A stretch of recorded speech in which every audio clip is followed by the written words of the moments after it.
3700 kilometre चलना आसान नहीं होता है। पहले धूप थी, बारिश हुई, आंधी आई, अब थोड़ी ठंड हो रही है। मगर अजीब बात यह है कि यह सफर मुश्किल नहीं है, काफी आसान है। आप हमारे यात्रियों से पूछिए, जो भी इस यात्रा में चल रहा है, 25-26 किलोमीटर हम चलते हैं, 7-8 घंटे चलते हैं, मगर थकान किसी को नहीं होती। और शुरुआत से मैं सोच रहा हूं ये इसका कारण क्या है।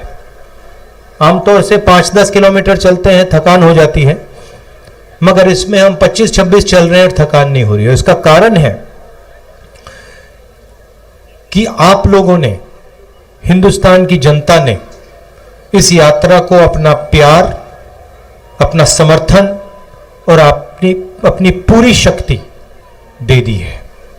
और आपने हमारी मदद की है, हमारा काम आसान बनाया है। तो इसके लिए भी मैं आप सबको दिल से धन्यवाद करना चाहता हूं। यात्रा का लक्ष्य मैं आपको बताना चाहता हूं। हिंदुस्तान एक लोकतांत्रिक देश है। इसमें अलग अलग संस्थाएं लोकतंत्र की रक्षा करती हैं। इसमें हमारे विधानसभाएं हैं, लोकसभा, राज्यसभा, जुडिशरी, जैसे भी गहलोत जी ने कहा, मीडिया जो चौथा स्तंभ माना जाता है, इन सब का काम लोकतंत्र की रक्षा करने का होता है। मगर आज के हिंदुस्तान में बीजेपी ने, आरएसएस ने इन सब को दबा दिया है और इन सब के अंदर अपने लोगों को इन्होंने बैठा दिया है। पार्लियामेंट में हम भाषण करना चाहें, चाहे वो नोटबंदी के बारे में हो, चाहे वो जीएसटी के बारे में हो, किसान बिल के बारे में हो, चाइना जिसने हमारी जमीन ले ली उसके बारे में हो, हमारा माइक ऑफ कर दिया जाता है, हमें बोलने नहीं देते। हम चिल्लाते रहते हैं पार्लियामेंट हाउस में, वीडियो कैमरा हमारी ओर आता ही नहीं है। स्पीकर राजस्थान के हैं, लोकसभा टीवी को उनका चेहरा बहुत अच्छा लगता है, 24 घंटा उनका चेहरा दिखाते रहते हैं। और जो हम कहते हैं वो कोई सुन नहीं पाता है। इसलिए हमने सोचा कि हमारे लिए एक ही रास्ता है, इन सड़कों पे चलकर आपसे बातचीत कर कर आपको जो हिंदुस्तान की सच्चाई है वो बताना। तो ये है लक्ष्य यात्रा का।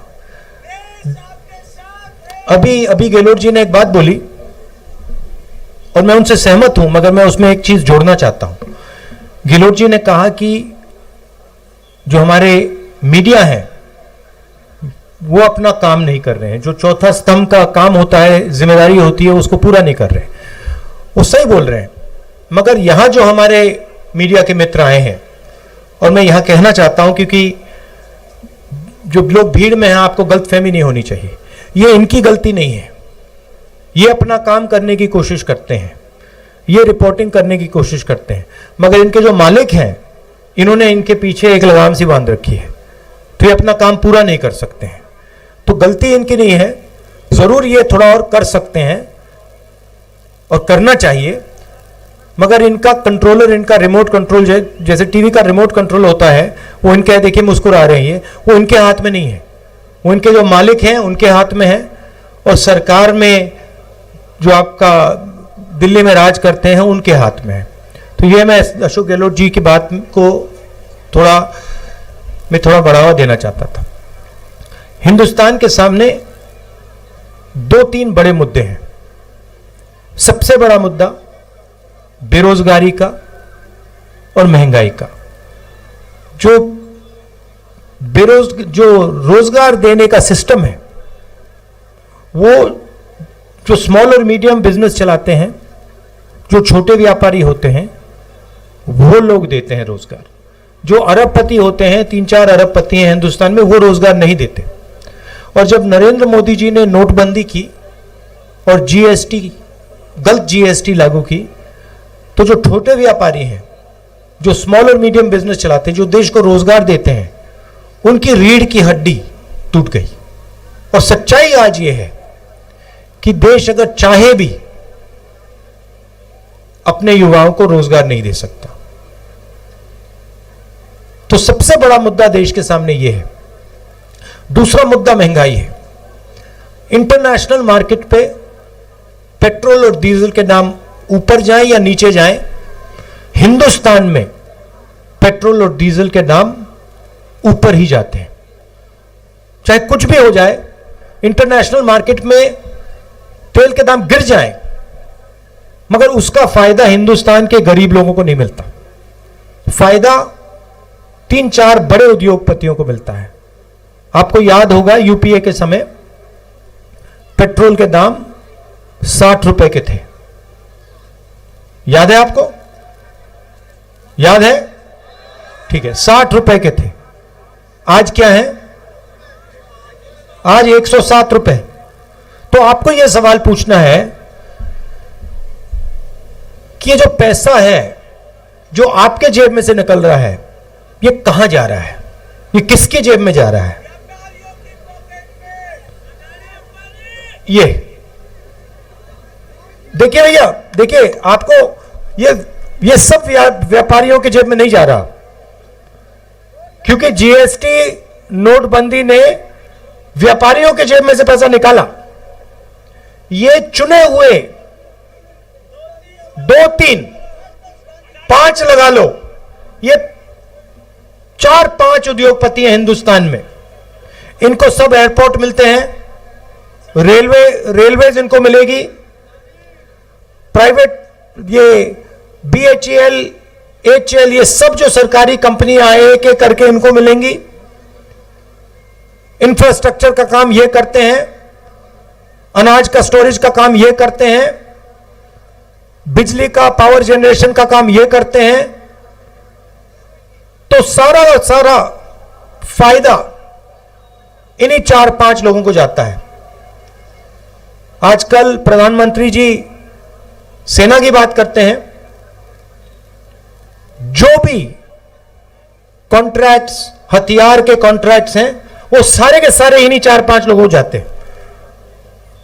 तो पूरा का पूरा फायदा 4-5 लोगों को हो रहा है। वो लाखों करोड़ रुपए कर्जा ले सकते हैं, उनका 1 सेकंड में कर्जा माफ हो जाता है। और अगर हमारा किसान 50,000 रुपए का कर्जा माफ करना चाहे, 1 लाख रुपए का कर्जा माफ करना चाहे, तो ये लोग उसका कर्जा नहीं माफ कर सकते। हमने आपसे वायदा किया था, आपको याद होगा, कि किसानों का कर्जा माफ होगा। याद है आपको? किया ना?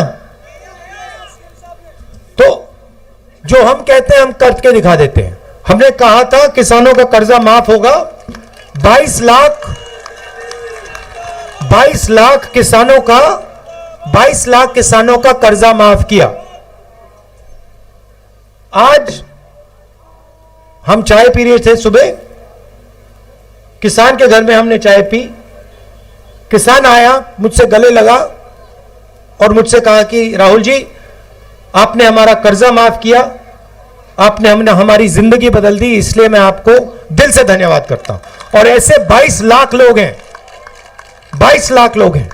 8 लाख किसान हैं राजस्थान में जिनको बिजली का बिल देना नहीं पड़ता, 1 रुपया नहीं देना पड़ता।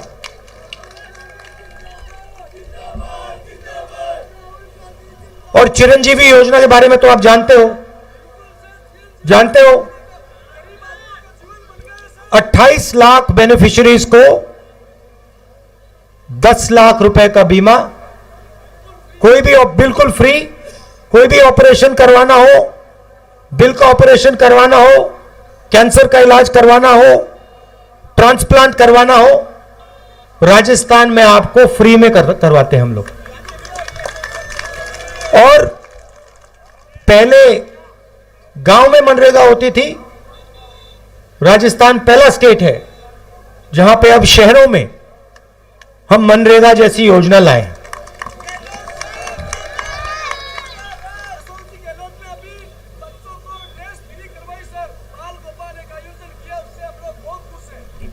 ठीक है, मगर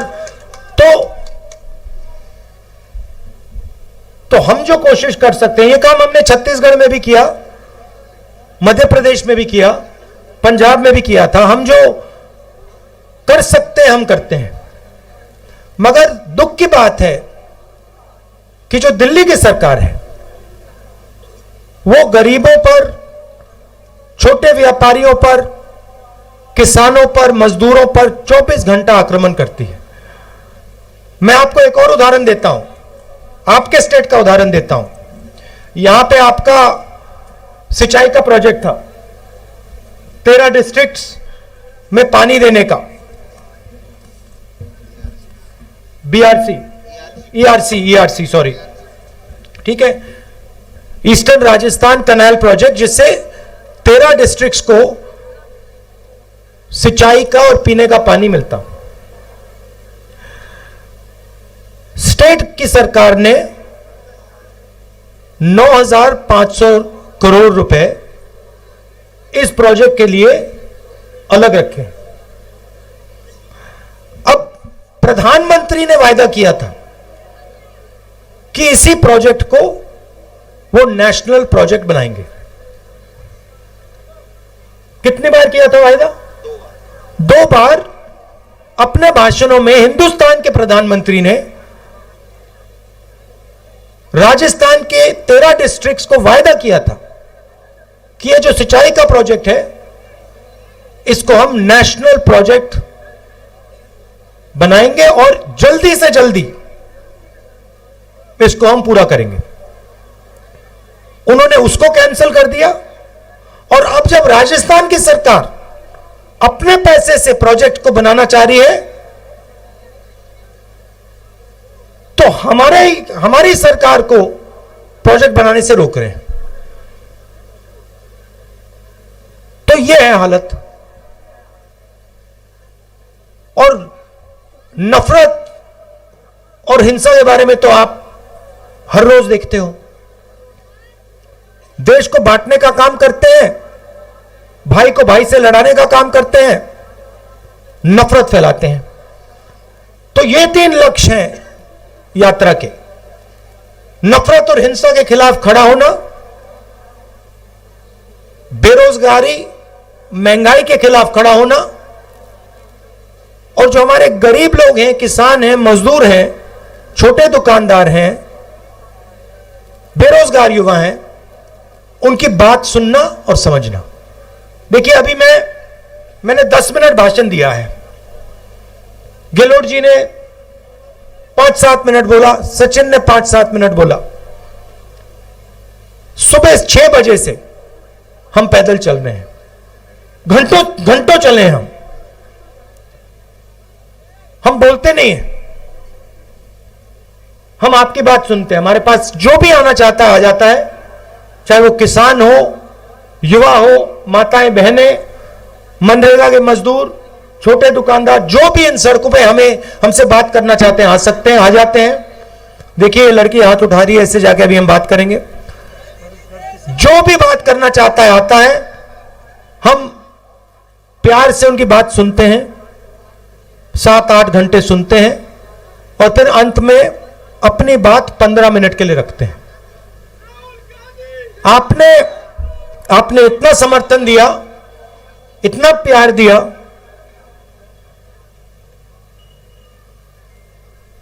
मैं आपको मतलब बता ही नहीं सकता हूं। और सिर्फ राजस्थान में नहीं, हर स्टेट में मैं आपको बता नहीं सकता कितने लोगों ने हमारी मदद की, कितने लोगों ने पानी दिया, कितने लोगों ने चाय पिलाई, कितने लोगों ने, जो हमारे लोग गिरे, किसी को चोट लगी, कितने लोगों ने मदद की, पट्टी बांधी, अस्पताल तक ले गए। तो पूरे हिंदुस्तान ने इस यात्रा की मदद की है, प्यार दिया है। तो इसके लिए मैं आपको दिल से धन्यवाद करना चाहता हूं और आपका एक बार फिर, रात के समय आप आए, एक बार फिर आपको इसके लिए भी धन्यवाद करना चाहता हूं। नमस्कार, जय हिंद।